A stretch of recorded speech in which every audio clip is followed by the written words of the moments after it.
Hey guys, Beautifulhusky here, and I thought this has been way long overdue. I'm going to read Belle's book.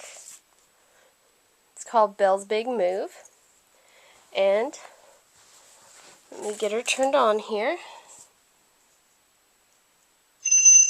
Belle is ready for you to read her story to her. Alright guys, let's get going. There are lots of lovable puppies in the world, but of all the little puppies anyone could possibly know, there was probably none as lovable as Belle. She had style, charm, and flair. She even had a fancy little collar. There was no denying it. Belle was one pretty puppy. Belle lived in a beautiful house in Palm City and had everything a puppy could possibly want, plus a few extras. She was neat, tidy, and well-mannered, but most of all, she was loved by Sophia. Belle and Sophia did everything together. They strolled by the school and played in the park. They went shopping downtown, and every Saturday they strolled to the Palm City Cafe for biscotti and tea. On this Saturday, the cafe owner gave Belle a fancy little treat. Sophia grinned and adjusted the collar on her puppy. "Belle, can you say thank you?"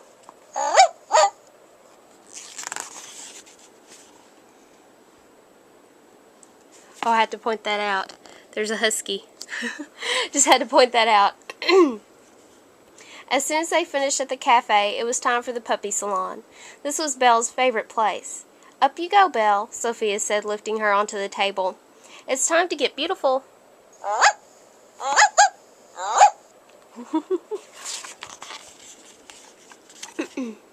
When Belle's hair was all brushed, her nails were all clipped, and her ribbon was tied in a perfect bow, it was time to go home. When they got there, Sophia's parents had some news. They told her they were going to move. "We have to move where?" Sophia cried. "And so soon?" Seeing Sophia upset did not make Belle very happy.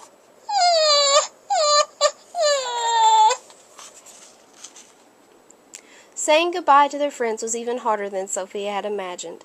"I'm going to miss you so much," said Megan, as she scratched Belle on the tummy. Emily gave the little pup a great big hug and said, "I love you, Belle." When they arrived in Pineville, Sophia couldn't help but notice how different everything was. There was no tall buildings or busy streets or crowded walkways. "It'll never be Palm City, that's for sure," Sophia said, "but at least my best friend is right here with me." Sophia gave Belle a long hug. And that's when Sophia noticed Belle's fancy collar was gone. How long had it been missing? Where could it be? Would they ever find it? This did not make Belle very happy.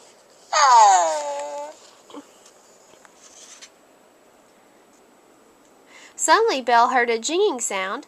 She jumped out of Sophia's arms and dashed through the snow to follow it. "Somebody sure likes the sound of your collar," a boy said to his dog. "Her name is Belle," Sophia said, "and I'm Sophia. We just moved here." "Oh, hi, I'm Andrew, and this is Jingle. Welcome to Pineville." "Thanks," said Sophia. "Belle, can you say thank you?" Sophia shivered. "Is it always this cold here?" "Only in the winter time," said Andrew. "But there's still lots of fun stuff to do, especially on Saturdays. If you want, Jingle and I can show you around." "We'd like that," Sophia said. "See you tomorrow, then," said Andrew, as Jingle barked goodbye to his new friends. The very next day, Andrew and Jingle took their new neighbors to all their favorite places. They strolled by the school and played at the park, and almost made Sophia forget that they couldn't find Belle's collar anywhere. They went to Pineville Bakery. When the owner found out Sophia and Belle had just moved into town, he treated them all to hot cocoa and cookies. "These are so delicious," Sophia said between bites. Then she shared a little piece with Belle. "Belle, can you say thank you?"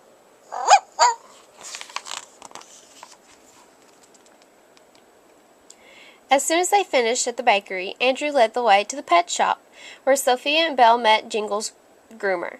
She patted Belle on the head and said, "Belle, you're such a pretty puppy."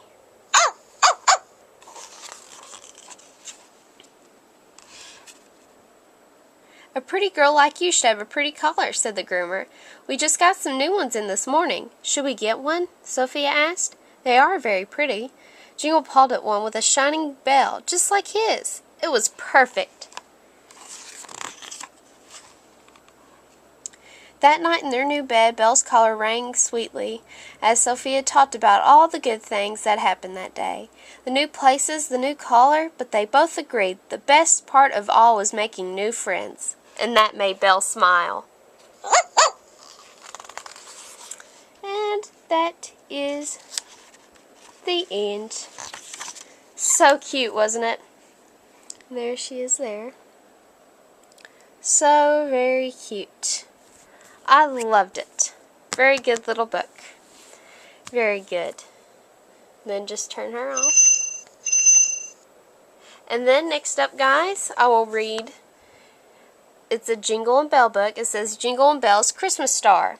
And you turn both of them on. And it is actually a Dr. Toy 10 Best Tech Products winner. So this is a pretty awesome little book series. Alright guys, thank you so much for watching. And stay tuned, we'll be reading this one soon. Bye! Have a great day.